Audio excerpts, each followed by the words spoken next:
Welcome to the Sunshine Parenting Podcast. My name is Audrey Monkey, and I am your host. For more than 3 decades, I've been a summer camp director, and I've had the privilege of working with thousands of children, teenagers, young adult counselors, and parents. I really enjoy sharing stories, tips, and ideas to help others who care about young people raise a generation of kind, self-reliant, optimistic kids who become thriving adults.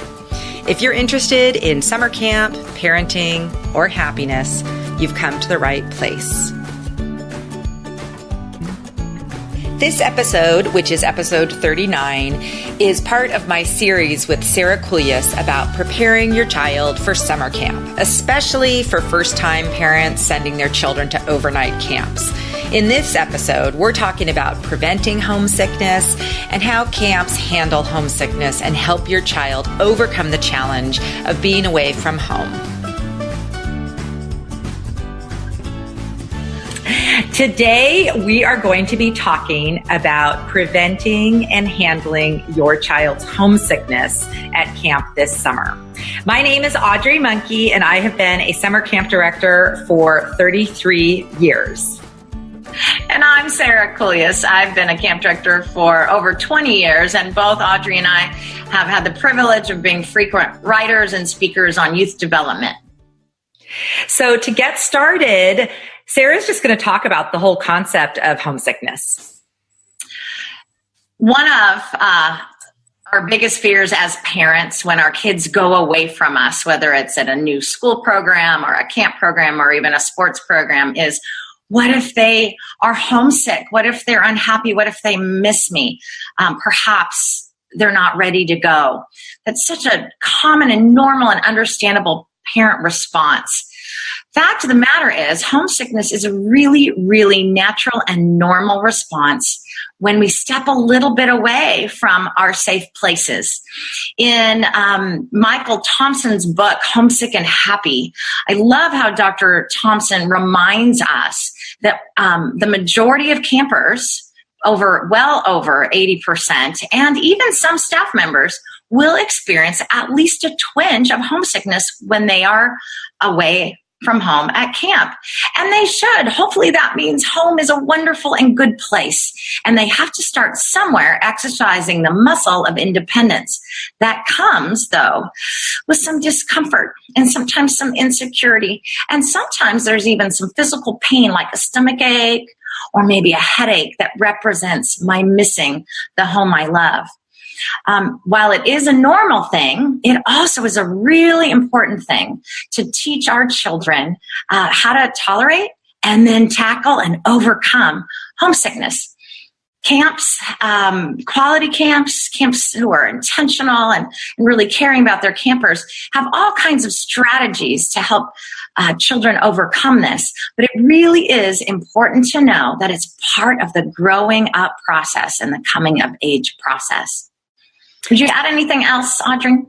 No, I think that's really covers just that whole, with all of these difficult things that our kids go through, it's really important for them to know that it's normal and they're not alone. When kids feel like they're the only one, that's what makes them feel worse. When they understand that this is a feeling that a lot of people have, including the counselors, as you mentioned, it does help them understand it. So I think that's great if parents, even before camp, if the topic comes up, or if you're kind of thinking, well, they've gotten homesick before at grandma's house. So, maybe just mentioning to them, hey, you know what? You might miss me at home a little bit. That's normal. It's okay. Mm-hmm. Just to, again, let the kids hear from you as a parent that it's normal. And, you could even share your own story of, at a time when you missed home and, things that you did. Sure. So I also think I would add too, Audrey, that I think it's really important for us to think about helping tackle homesickness when the stakes are low, as opposed to waiting till the stakes are high. By that I mean practicing tackling homesickness at grandma's house, at a sleepover, at a short retreat, or even a 2-week camp, rather than waiting until I'm heading off to college or I'm getting married. By that time, we really want that muscle to be developed. And so these are our years to help our kids build that independence. Yes. And I think one of the questions that I get a lot, sometimes parents anticipate that their child will be homesick and the child really doesn't end up being homesick at all. And then other times, surprisingly, a child that a parent didn't think would be homesick is. So it's sort of unpredictable. Sometimes it's just what's been going on with them in their life, or just different things that make some child more susceptible to it. But Sarah and I both have, over our many years at camp, seen all kinds of kids with varying levels of homesickness. And one of the things that I have really experienced is that kids who are the really extremely homesick kids, which there really aren't that many. That's an unusual thing for the kids who are so homesick that, they're just repeatedly saying, I want to go home. I want to go home. I can't make it here. They say they lack confidence in themselves to be successful. So working with those kids have been some of my favorite experiences at camp, because it's amazing to see their transformation. These kids that arrive at camp, and usually it's the very first day or two that they are just sure. They're very sure on the inside that they cannot do it. They just really don't believe in themselves that they will be able to be successful. And later, as the session goes on, with encouragement from counselors, with positive messages from their parents that we're going to talk about, those are the kids that at the end of their session, even if they're still feeling some homesickness at night or rest hour or certain times a day, those are the ones who feel such an amazing sense of accomplishment. Because for another kid, their challenge at camp might have been climbing on the ropes course because they're scared of heights. For the child who's homesick, their challenge is being away from home. And what an important challenge to tackle. It is important, too, to understand ourselves and help our campers understand that even that twinge of homesick till the end doesn't mean they were unsuccessful, doesn't mean that they didn't do a fabulous job. There might still be that longing for home and that excitement to get home. And camp can still have been an amazing experience. I do say, though, it is a remarkable thing that more often than not, that child that was anxious and maybe teary on day one, after 13, 14 days at camp, they're saying, can I stay another week next year? Can I come 2 sessions? And wow, what a thing to celebrate. Absolutely. So I think one of the things that we talk about a lot with families, depending on the camp where your child is going, some camps, all the parents drop their kids off and pick them up. So, especially smaller camps.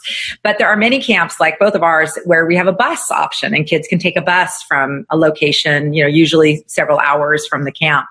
And for us, we usually recommend for campers to take the bus to camp and for parents to come up at the end.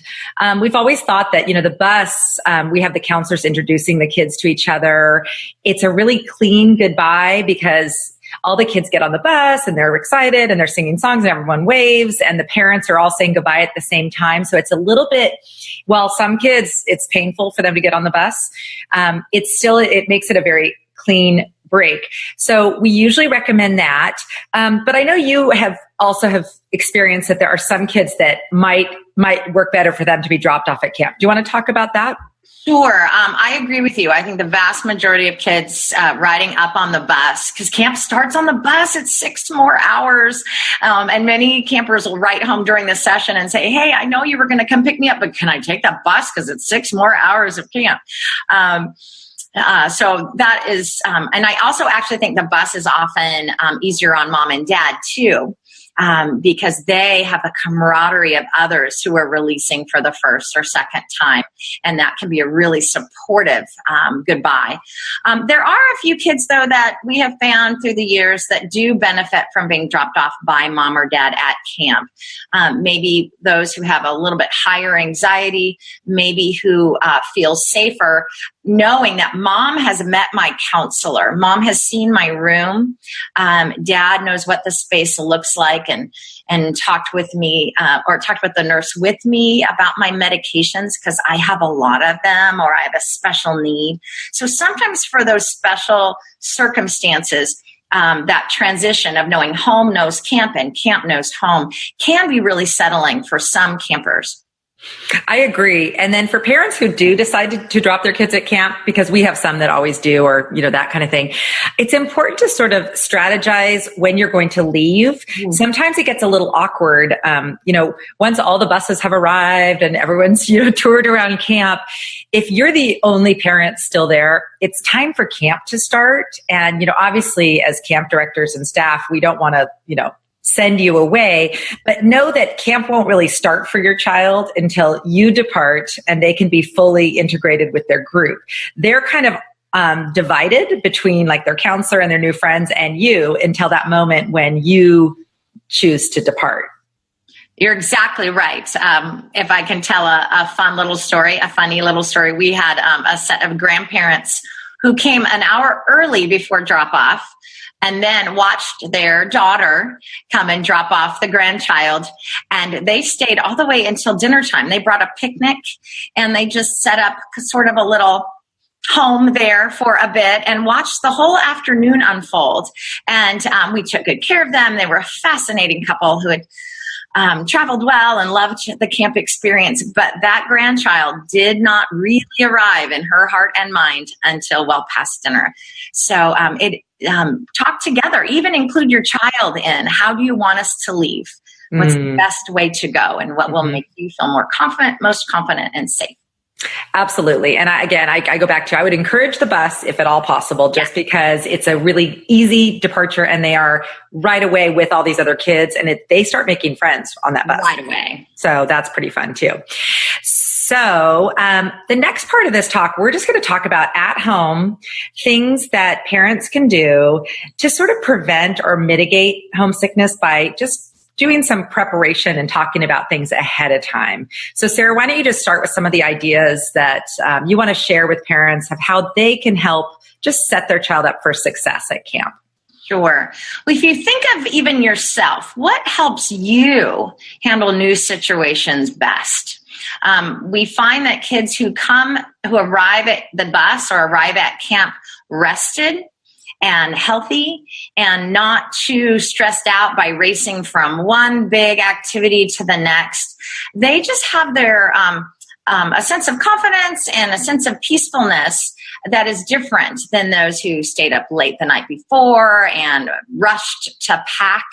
And so if you think about the week before camp, really having it be a peaceful and talkative and thoughtful kind of week, if possible, that the child has helped pack themselves, knows where their things are, maybe has visited the website one more time just to get a little more information. I know what to expect now.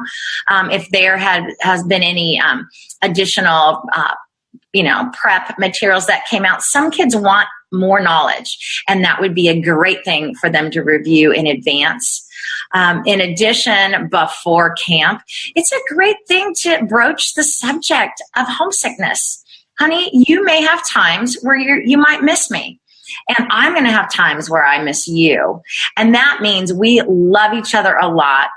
And then right there, transition to conversations about, so even though you might miss me, I'm so excited about the experience you're going to have. I can't wait till you come home or you write me and you tell me about the new friends you made, about the role models you found, and about all the activities that you have accomplished. Do talk about with your child that it's not a bad thing or it's not a failure, and it's not even embarrassing to be a little homesick, and make sure that they know that when those twinges come, that they need to trust their grown-up, their counselor, and tell them about it. You can role play, you can talk through how they might say it, and you might even say, well, if you do get homesick, what time of day might that be? And what can you do to prepare yourself for it?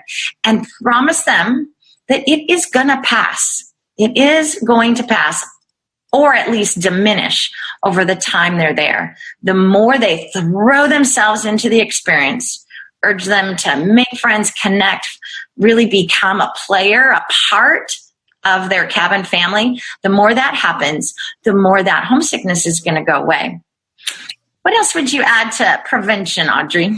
Well, I just love that. I think just like you said, just talking to your child about it and making it an open topic is so good. I've had many kids at camp tell me, oh, my mom told me that this might happen and that I could write a letter and that might make me feel better. Perfect. And so you can tell that they've already been sort of prepped that, oh, okay, this is normal. I'm okay. And this is what I'm thinking about doing, or this is what I talked with my dad about trying. So the coping, you know your child best. And maybe as you talk about camp and, you just say, hey, there might be times where it's a little quieter and you start thinking about home. What do you think you could do during those times that might make you feel better? And actually talk about coping strategies that your child can then maybe grasp onto once they get to camp. And like you mentioned, I'm not sure if it was when we were recording or before, but you want to talk about this when everyone's calm, you're just at home together, hanging out, relaxed. It's not in the stressful moment of the child feeling the emotions. They've got their yes brain and you're able for them to talk with you and discuss with you. So things that you can suggest as coping strategies, which are also things that Sara and I and other camp directors train our staff to help kids try to access, are, like Sara already mentioned, talking to their counselor, just letting people know, talking about your feelings. Don't keep them in. Sometimes, especially older kids, feel like they can't say anything about their feelings or they're embarrassed, but it's really important that they feel comfortable talking to a trusted adult. Often, journaling or writing a letter is really a great way to get those feelings out. And in those, you can encourage them to share both the good and the bad. So 3 things that went really well today, or fun things you did, and times you were feeling sad or something, just so that they're actually getting it down on paper. And you already mentioned I think really important, for most kids, they are fine when they're doing activities. They're, when they're engaged and active, they're having a great time. But sometimes kids, especially if they're feeling really extreme emotions, withdraw from activities and want to sit and talk about, their feelings for a long time.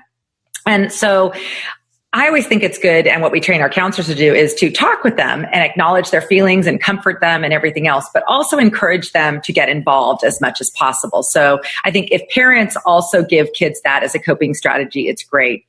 Another thing is just reminding them how much you're going to be excited to see, if you have a disposable camera that they're going to be taking pictures with, or a journal that they're keeping or something, that you're so excited to be able to see all that at the end.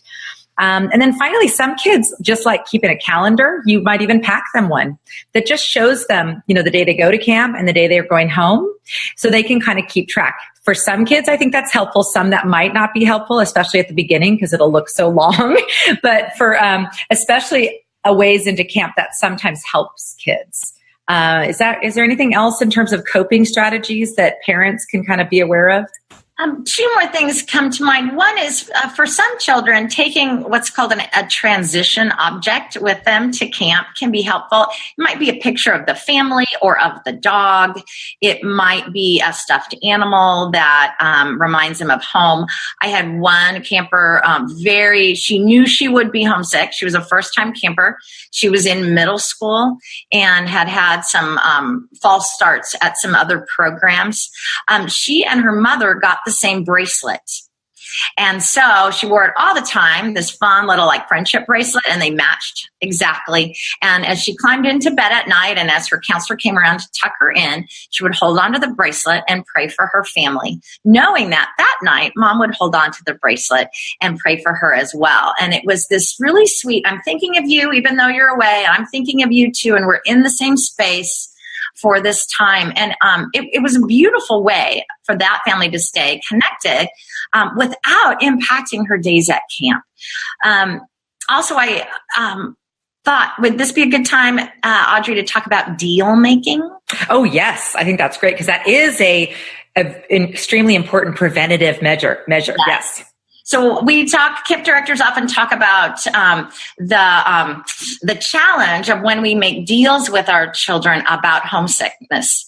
If it's hard, honey, I will come pick you up. Conveys to, when a parent says that to a camper, it actually conveys a lack of confidence to that child. That parent doesn't think that child can do it. And so the child doesn't do it. We would ask that you not make that promise. Rather, the communication is, honey, there might be times when you're homesick, and I am going to be rooting for you, and so is the camp. I can't wait to see you tackle this. I can't wait for the confidence it's going to build, and we're not going to come get you. But please do write us during those times. Write us during the good times and the hard times, and in 2 weeks, we can't wait to see you and hear all your stories. Please don't put that little seed of thought that if it's a hard day, mom and dad will come, because it does set our kiddos up for failure sometimes. I think also making a deal like, if you make it for these 2 weeks, then I will buy you that skateboard that you've been wanting. That ties that success to something external, when we really want our children to have an internal locus of control that says, wow, I have gained esteem and confidence by my fortitude and my perseverance to tackle this challenge. And that confidence lives inside of them. So we want to affirm and we want to celebrate their character development and not make it based on a reward from the outside. Yeah. And I think a lot of times with these pickup deals happen like at the very last moment. Sometimes, a lot of times, maybe the child's super excited about camp, months before when they're signing up. And then just in the week or days before, or even the morning of, you're like about to get on the bus, they just suddenly have some normal, again, it's normal. Any new thing, even if you're an adult, is scary and you're nervous. And what's it going to be like? And am I going to like it? And am I going to make friends? I mean, you're nervous. So it's normal that those feelings. The problem is when the child asks you specifically, what if I don't like it? What if I'm homesick? And that's when you do need to be very careful in your message, because the way you respond to those questions will change how your child behaves at camp. And once you've told your child, if you feel sad, I'm going to come get you, the child will say to us, my parents told me that if I feel sad, i.e. normal discomfort, they're going to come get me. In those cases, it's really difficult to work with the kids. And oftentimes the only way you're going to extricate yourself from that problem is by clearly telling your child in a letter that you made a mistake and you're not going to come get them, which is horrible as a parent to feel like you've said something and then not following through. So far better to say to them all these messages that we've been saying. Hey, you know what? I'm with you. Even when it's hard, I really want to hear about that. Write me a letter. Tell me how you're feeling so that I know exactly what you're going through. Also tell me the good stuff.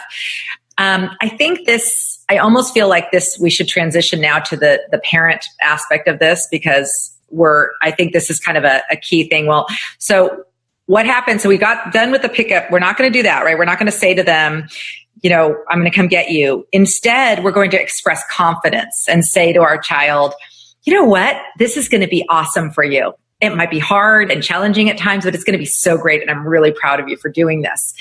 So what happens when you get that first letter? So there's whole books about this. Have you seen those P.S. I hate it here books? Yes. And they're full books of these crazy, of course, they're laughable because they're other people's children, letters that kids have written from camp, and they are real letters. And of course, many of them have really big exaggerations about how horrible it is, because when you are feeling pain, you're going to say anything to get yourself out of the situation. So our camp is kind of remote. Most parents will get the homesick letter about 4 or 5 days into camp. And so Sarah, talk about the parent goes to their mailbox, so excited to get their first letter from their child. They open it and it's, come pick me up. I hate it here. Something like that. So what to do? Well, first of all, know that it's a very small number of kids that will do that. The vast majority will be utterly engaged in camp, but there are a handful of campers every session that will be having that experience. Remember, that letter might have been written an hour after they got off the bus. That has happened. It might even be written on day 1 or 2.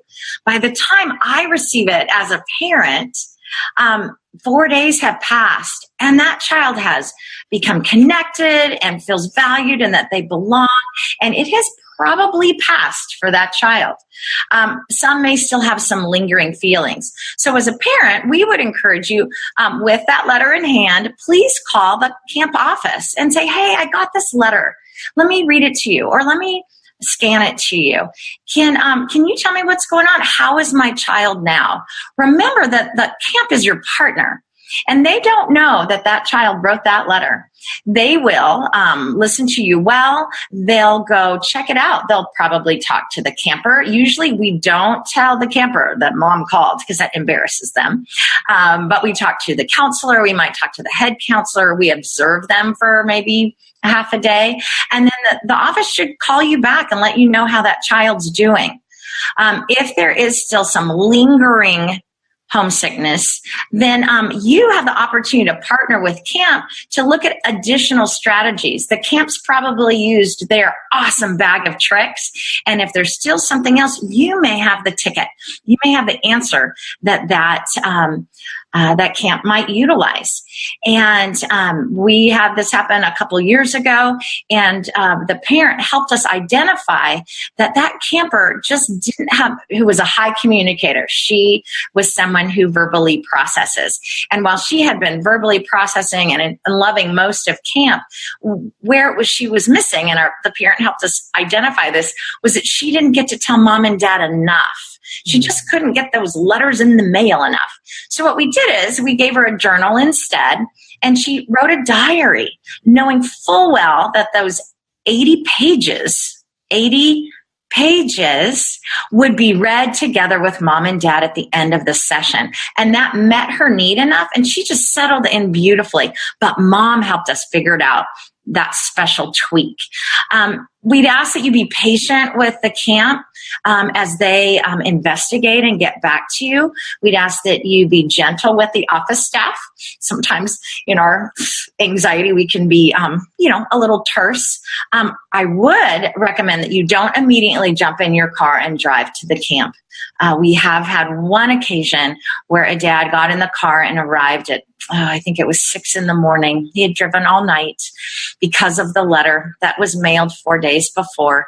And when he arrived at camp, his daughter was doing fabulously, and he didn't want her to see him to trigger anything. So we had a nice visit, and we gave him a cup of coffee, and he headed home the 6-hour drive.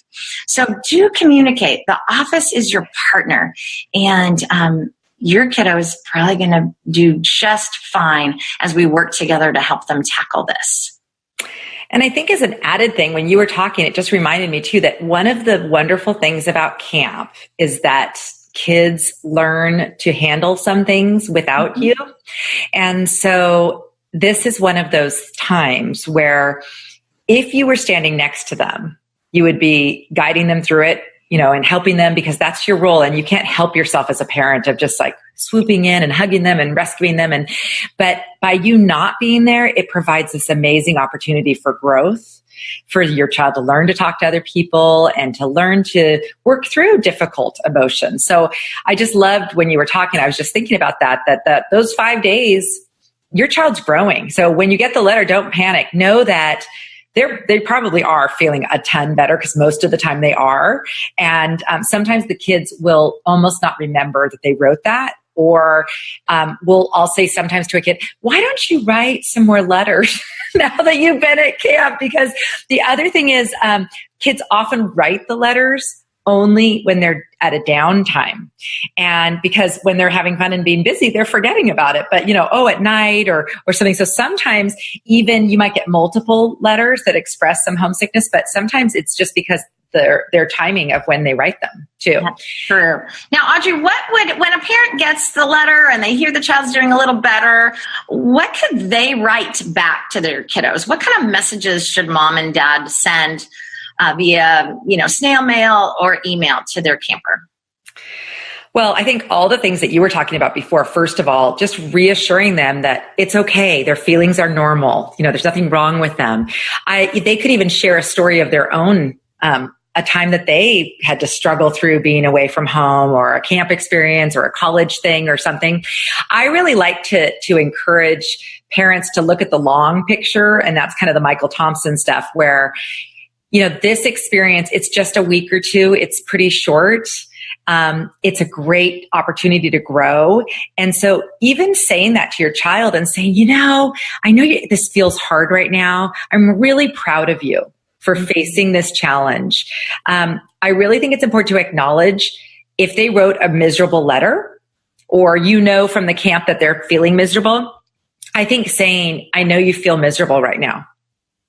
Just saying so that the child knows, okay, wait, mom knows. Because I don't know about your policy, but we do not allow phone calls. And phone calls, especially when you're feeling sad or homesick, are the worst thing. I don't know, even as an adult, when you're missing home and you hear your mother's voice, then all the emotions rise to the surface. So you're going to probably be sending an email or a letter that the camp will deliver, or, even I've had times where I've hand delivered or read with a camper a letter. And I mean, there have been some remarkable letters that parents have written that basically just say, I'm with you. I know you're feeling this way, and I have such confidence in you that you're going to be great and do this. I also think it's important to emphasize that they're not missing anything. Like, I like the ones who are just like, we're working. Everything's really boring here. It's 100 degrees. If you live somewhere hot, I don't know. I wish I could be at camp and going horseback riding or whatever you're doing, because we're cleaning out closets. Or, I don't know, just, you could write, just basically let them know, because a lot of the thing is they really, they fantasize about this miracle of home. So just kind of bringing it back to reality that, hey, if they were home, they'd be doing some chores or something, but it can't, try to like that kind of thing. I also say, just letting them know you're going to feel better. The days will start feeling faster once you get more adjusted. It takes some time to adjust, so it's okay. I know that the beginning was harder, but I can tell you're already having more fun from your letters or from pictures I've seen or something like that. I think encouraging them, the biggest coping mechanism is participation. So even if they have a little tummy ache because they're feeling sad, to still go out on the lake or do crafts or just get involved and do things. And I think bringing it back to, this experience is going to help you in the future. Getting through this challenge is going to really help you, and it's going to be a great thing. And I know you can do it. It's just that message over and over again. I have confidence. I know you can do it. It's going to be great. So that's sort of our messages. I will say that as camp directors, we are professionals at dealing with this, and we really can identify cases that are of concern. So a child who really is in extreme distress that's not abating. So, if they're not eating, or, we have some concerns or something like that, we will be in touch with parents and be consulting with you. And if doctors and we and you as parents feel that it's in the child's best interest to cut their stay short, that needs to be the adult decision around that child. It's pretty rare, but there are cases where a child might, be having an eating disorder or different things going on that really, it's not good for them to be at camp. And in that case, though, it can't be that the child, because they're feeling sad, that's the reason. It needs to be that the adults have all talked about it and kind of understand the situation and decide what's best for them. So I just wanted to say that it's rare, but I know, Sarah, you and I both would agree that if we in our camp director knowledge and opinion feel that a child needs to not be at camp for as long, we will make it a positive, shortened stay, working closely with the parents. But if the parent decides to shorten a stay and pick up their child early, I have never seen that come out well for the family. Usually, it bothers the child forever that they didn't stay. And it becomes, as Dr. Thompson says in his book, it becomes the thing they cannot do because they think, I wasn't successful at that. So it's actually, parenting wise, it's far better to have your child experience that discomfort for a week or two, get through it. And then afterwards, if they're feeling better, which most of the time they are, they probably will want to come back to camp again and do more of it. If they really still felt like, wow, it was just really hard, but I made it, that's still good. Absolutely. That is still a success. Yes. Yeah. And so I think that's the part that is hard as a parent, just because you want, you don't want your child to be uncomfortable. And once you know they're uncomfortable, you just have to realize that discomfort is where growth happens. Well, and I think, too, if you don't mind, we transition to a little bit of a related topic. Speaking of growth happening, releasing our kids, letting them go away from us is a huge growth piece for us as parents. And both Audrey and I have let our kids leave the nest in various ways when they were young, to camps other than our own, and eventually to college for some of our kids. It is no small thing, to let your kiddo leave the nest. And so I'd like to talk just a little bit about what that's like for us. We call it being, instead of a child being homesick, we call it a parent being kid sick, really aching sometimes while we miss them, or while we just worry for them, or a combination of both. And so a few thoughts for parents. Please know you are not alone. You're a good and loving and awesome parent. And when you love something that much, it does ache when they aren't with you. I would, like Audrey said, encourage you to keep the big picture. We as parents, our job is to help raise these little humans to become grown-ups who really can function and thrive independently in the world. And this is just one of those steps on that journey. I would encourage parents in 3 ways. Don't use those days at camp to simply pine away for your child. I have done this some, so I'm admitting my own anxiety too. Don't just sit at the computer and wait for the next set of photos to be posted. Certainly we can be excited to get a letter in the mailbox or news, a text. Some camps will text news or a newsletter or posted photos. Go about your daily life. Keep life moving. We can't stop those things just to wait, because frankly, it makes our pain and our missing them even worse. I would encourage parents to be a support system for each other, not incite each other to miss more. There have been circles of parents who kind of alarmed each other by, I heard this in a letter, I saw that photo of your child, and sort of made it worse for each other, rather than saying, wow, I had a hard day today. I went and sat on his bed while he was gone, and then I remembered what an amazing time he's having, and I just wanted to tell you that I'm proud of my son today. How are you feeling about your son? It's a very different way of encouraging each other. Finally, take advantage of a little extra time that you will have on your hands. Parents work so hard to work and have a wonderful home and a nurturing space. We get kind of threadbare, we parents. So if you've got campers away at camp, take advantage of that time to maybe spend time with the younger kids that never had that much of your attention. Or take time to replant the garden, something you've been wanting to do. Or, my goodness, have a date night or 5 with your spouse, because you've got a little more time now and a little more margin. We have one set of parents at our camp that when they drop off their 2 boys, will for the next 13 days post one photo on Facebook of their time together. And it might just be a barbecue that night at home because they had time. It might be a special beverage and their feet up at the with the ocean in the background. It might be the movie they went to. But each day they post something that they did with each other, for each other, while their kids were being well cared for and having the time of their life. So be sure to nurture yourself, because then when your child comes home, you are more ready for them. You are a bigger gift to them. What else would you add, Audrey, for I just love that. I'm so inspired, and that I agree with that. And I actually think too that, how camp is this really just life-changing, amazing experience for our kids. They make new friends, they grow, they have just so much fun.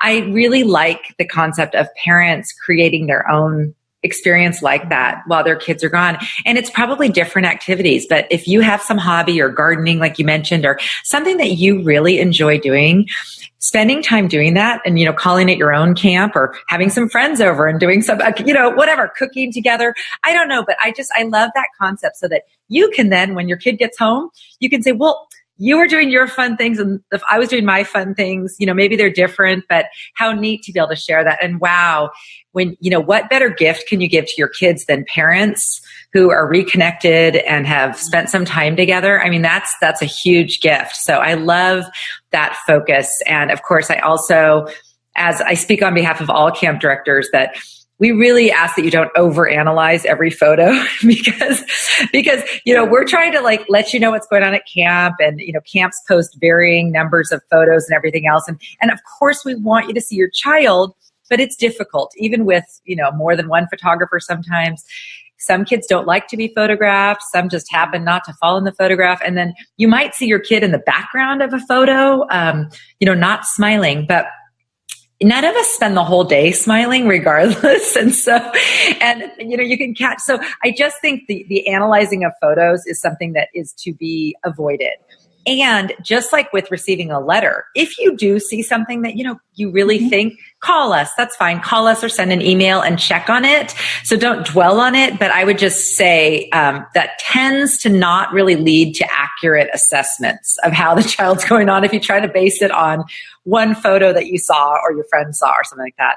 And I think, I'm not sure if you mentioned this, but it's really important. I think you did. Kind of the overall thing is just acknowledging the bittersweet feelings about being a parent, that part of doing your job well is painful for you. And I've had so many experiences now that I have, my oldest is 24, and I have had to drop my kids at more airports to go to more crazy places. One time, one of my daughters went to Uganda for 6 weeks, and somebody's been to Peru. And every time, as I'm, tears are going down my face, they're getting on an airplane, and I think to myself, why did I help her become so independent? This is so hard. I don't really like it. And yet I know that that is a huge gift, to let your child know that you love them so much that you're even going to let them feel challenged, feel discomfort, go to crazy countries or whatever their dreams are. You're not going to let homesickness or discomfort about being separated hold them back from some of their great big dreams they have. It's a great reminder. And if I may tell, I think I've told this story before on maybe another of our podcasts, but one of my favorite moments kind of about that letting go happened when I dropped my oldest child off at Colorado University in Boulder last year. And it was the final goodbye as we moved him into his dorm, and it was in the evening. We took him out to dinner one more time, and then it was time for us to go to the airport. And I got in the car, and then I got back out of the car and gave him one more hug. And he said, "Mom, I'm going to be fine. I've gone away before. I've practiced." And all 6'5" of my little boy turned around with his last bag and walked into that 15-story concrete brick dorm. And you know what? While I had some tears, I really did. They were really joyful. He has gone away before, and he knows how to make friends, and he knows who to ask for help, and he knows how to get dressed, and he knows how to be on time. And so many of those skills he learned at camp. So wow, what a gift to help him know that he could do it. So parents, we stand with you as you hold the concern of homesickness, and we have been there with you, and we'll probably be there again with our younger kids. But no, we really want to partner and help it be a meaningful experience of growth for your children as well as for you. Absolutely. This has been so much fun. And of course, Sarah and I have both gotten teary at times just thinking about this ourselves, because it is not an easy thing to let our kids go. But we applaud you for taking this step of letting your child have this amazing experience. And regardless of where they're going to camp, we wish you a wonderful summer, both for you and your child, as you have this wonderful adventure that is Sleepaway Summer Camp. And are we coming back with another podcast eventually, Audrey, that talks about what to do when our fabulous kids come home from their big experience? That will definitely be our next episode, most likely released in August. and for sure, because I know you've had the same calls. I've had people call me that was an angry parent. And I was like, oh no, what happened? Did they lose something? Whatever. And she said to me, my 12-year-old just got back from camp. She is crying because she misses her cabin mates and her counselor. That is not fair. I've raised her for 12 years and you have her for 2 weeks and she's now camp sick. So yes, we will address further emotional problems that occur after camp for some kids. So thank you for watching and listening, and we'll look forward to being with you again and supporting you on your journey as camp parents. Happy summer, everybody. Thank you for joining us for this episode of the podcast. For notes, links, and more resources about summer camp, visit my website at sunshine-parenting.com. I'm going to leave you today with a quote from one of my favorite characters, Winnie the Pooh. How lucky I am to have something that makes saying goodbye so hard.